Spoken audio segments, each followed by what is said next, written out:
সুপ্রিয় শিক্ষার্থীরা, আজকে আমরা এসএসসি আলিম শিক্ষার্থীদের আইসিটি সাবজেক্টের চতুর্থ অধ্যায় HTML এর নেস্টেড লিস্টের ফিগ 4 করাবো। এর আগে আমরা 3, 2, 1 করাছি, ঠিক আছে? লেকচারগুলো অবশ্যই দেখে আসবেন। তো আমাদের নেস্টেড লিস্টের ফিগ 4 এটা সরাসরি কিন্তু বুঝতে পারবেন না, কারণ এটা করার আগে আপনাদের পূর্বের অর্ডার লিস্ট, আনঅর্ডার লিস্ট এবং নেস্টেড লিস্টের লেকচারগুলো দেখে আসতে হবে অবশ্যই আপনাদের। সরাসরি এই লেকচারটা আপনারা দেখবেন না, ঠিক আছে? আপনারা আগে পূর্বের ক্লাসগুলো করে যাবেন। অর্ডার লিস্ট আমি বলতেছি, অর্ডার লিস্ট মানে অর্ডার লিস্টে যে কটা আছে সম্ভবত 2টা আছে, অর্ডার লিস্ট, আনঅর্ডার লিস্ট, ঠিক আছে? এবং নেস্টেড লিস্টের 3টা ভিডিও আছে। এই ভিডিওগুলো দেখার পর তারপরে এখানে চলে আসবেন, তারপরে এই ভিডিওটা বুঝবেন, ঠিক আছে? তো সরাসরি কিন্তু ওগুলো না করে এই ভিডিওটা বুঝবেন না, বারবার বলতেছি আমি, ঠিক আছে? তো এখন এটা কিন্তু সিলেট বোর্ড 2023 সালে আসছিল, ঠিক আছে? তো এখানে আসলে সিডিই এটা হচ্ছে অর্ডার লিস্টকে বোঝানো হয়, আর এই যে ভরাট বৃত্তটা এটা হচ্ছে আবার ডিস্ক লিস্ট, অর্থাৎ অর্ডার লিস্টের মাঝখানে আবার ডিস্ক লিস্ট প্রবেশ করানো হয়েছে, ঠিক আছে? তো এখন এটা আমরা সলিউশন করবো। এটা অত্যন্ত সোজা। আপনারা যদি অর্ডার লিস্ট, আনঅর্ডার লিস্ট ভালো করে বোঝেন তাহলে এটা কোনো ব্যাপারই না আপনাদের কাছে, ঠিক আছে?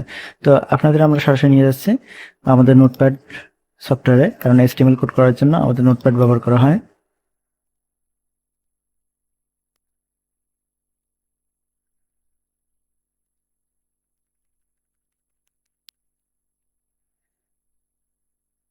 তো এটা হচ্ছে nested list fig 4 list fig 4।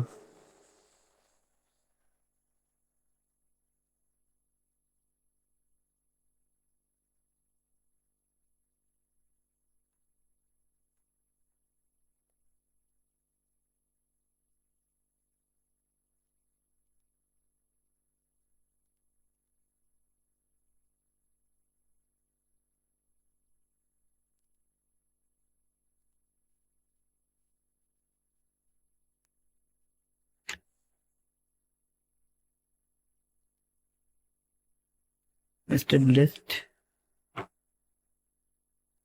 তো এখন আমরা প্রশ্নটা নিয়ে আসি। প্রশ্নটা ছাড়া বোঝা সম্ভব নয়। তো এখানে আমি বলতেছি যে সিডিই এটা হচ্ছে তো সিরিয়াল। যখন আমরা কোনো দেখবো যে নাম্বার বা রোমান সংখ্যা বা আলফাবেট, ছোট হাতের, বড় হাতের, ঠিক আছে, এই আলফাবেটগুলো থাকে, তখন এটাকে আমরা বলি number list, order list, sorry. এখন অর্ডার লিস্টে যদি বড় হাতের ABCD থাকে তাহলে বোল্ড লেটার লিস্ট, অর্থাৎ এটা হচ্ছে অর্ডার লিস্টে বোল্ড লেটার লিস্ট।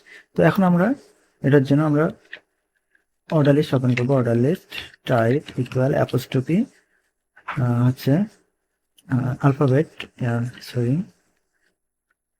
বড় হাতের এ, তার মানে এখানে বড় হাতের বোল্ড লেটারকে বোঝানো হলো। এখন শুরু হয়েছে কোথা থেকে? শুরু হয়েছে সি থেকে। সি থেকে শুরু হলে আমাদের গণতে হবে সি কত নম্বর আলফাবেট, ABC 3 নম্বর। তো এখানে স্টার্ট, START, স্টার্ট নাম্বার হচ্ছে 3, অ্যাপোস্ট্রফি ক্লোজ গ্রেটার দেন, ঠিক আছে? তারপর হচ্ছে লিস্ট ওপেন, এখন কপি, তারপরে লিস্ট ক্লোজ, আবার লিস্ট ওপেন, তারপর হচ্ছে টি, তারপরে লিস্ট ক্লোজ, ঠিক আছে? এখন এই অবস্থায় আপনারা টির কাজটা করার পর এখন ব্ল্যাক আর গ্রিন, ঠিক আছে? তো ব্ল্যাক আর গ্রিন এটা কিন্তু ফির আবার অন্য লিস্ট, এটা হচ্ছে আনঅর্ডার লিস্টের ডিস্ক লিস্ট বলা হয়। তো এখন এই অবস্থায় আপনাদের এটা ক্লোজ করা যাবে না, অর্ডার লিস্ট ক্লোজ করা যাবে না। এই অবস্থায় আবার আনঅর্ডার লিস্টে ওপেন করতে হবে। তারপর টাইপ এখানে দিতে হবে আনঅর্ডার লিস্টের আমাদের ডিস্ক ঠিক আছে? তারপর স্টেপ ক্লোজ, তারপর লিস্ট ট্যাগ দেবো, দেওয়ার পর এখানে লিখবো যে ব্ল্যাক, তারপরে লিস্ট ক্লোজ, আবার লিস্ট ট্যাগ ওপেন করবো, তারপরে দেবো গ্রিন, তারপর হচ্ছে লিস্ট ক্লোজ, তারপর আনঅর্ডার লিস্টে ক্লোজ করে দেবো, কারণ আনঅর্ডার লিস্ট তো আর নাই। তারপর শেষে এখন মিলিক্স আছে। এখন এই লিস্টটা ওপরে যে অর্ডার লিস্টটা ওপেন করছি না, ওই অনুপাতে এখানে মিলিকটা দিতে হবে, ঠিক আছে? দেওয়ার পর লিস্টটা ক্লোজ। যেহেতু এই অর্ডার লিস্টের কাজ শেষ, এখন আমরা ওয়েলটা ক্লোজ করে দেবো, বুঝছেন কি? এখন তো এখানে আমরা প্রথমে অর্ডার লিস্টটা ওপেন করব, করার পর কপি টির কাজ লিস্ট দেওয়ার কাজ করব। করার পর এখন যেহেতু মিলিক আছে, এই মিলিকের কাজের কারণে আমরা অর্ডার লিস্টে ক্লোজ করলাম না। এখন এই অবস্থায় আমরা আনঅর্ডার লিস্টে ওপেন করে এখানে ব্ল্যাক আর গ্রিনের আনঅর্ডার লিস্টের ডিস্ক লিস্টের কাজটা করলাম, করি আনঅর্ডার লিস্ট যেহেতু আর নাই, এখানে আনঅর্ডার লিস্টে ক্লোজ করে দিলাম। দেওয়ার পর এখানে মিলিক যেহেতু উপরেরটার অর্ডার লিস্টের অনুপাতে ছিল, এই কারণে লিস্টটা দিয়ে আবার মিলিক দিলাম। প্রোগ্রাম বুঝে নিয়েছে যে এটা প্রথমে যে অর্ডার লিস্টে ব্যবহার করেছে সেই অনুপাতের এটা, তো এখানে অটোমেটিকলি শো করবে। ঠিক আছে, তারপরে যেহেতু এটার কাজ শেষ হয়ে গেল, সেখানে আমরা অর্ডার লিস্টটা ক্লোজ করি। ঠিক আছে, এইগুলো প্রোগ্রাম। এখন আমরা সেভ করে দেখবো যে এটার ফলাফল রান করে কিনা।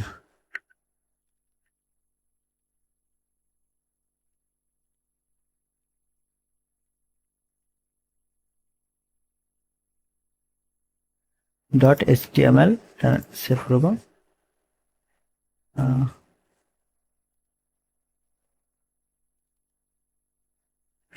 এখন দেখেন ফলাফলটা আমাদের অ্যাকুরেট আসছে কিনা। ঠিক আছে, আমাদের ফলাফলটা অ্যাকুরেট আছে, কোনো সমস্যা হয়নি। ঠিক আছে, সিডি ডিএক্স সব ঠিক আছে। তো এই ছিল আমাদের আজকের unordered list, sorry nested list fig 4। তো এই আমাদের ফলাফল এটা শো করছে। এখন এর সলিউশন কোডিংটা আপনারা নিতে পারেন। তো এটা এখান থেকে নিতে পারবেন। ঠিক আছে, ভিডিওটা ব্রেক করে এখান থেকে নিতে পারেন, অথবা আমরা নোটপ্যাডে যেটা করলাম সেটা নিতে পারেন, অথবা আমাদের শিটে দেওয়া আছে কিন্তু সলিউশনটা। এই যে এটা ছিল আমাদের প্রশ্ন, এর সলিউশনটা এই যে শিটে দেওয়া আছে। ঠিক আছে, এখান থেকে সলিউশনটা নিতে পারেন।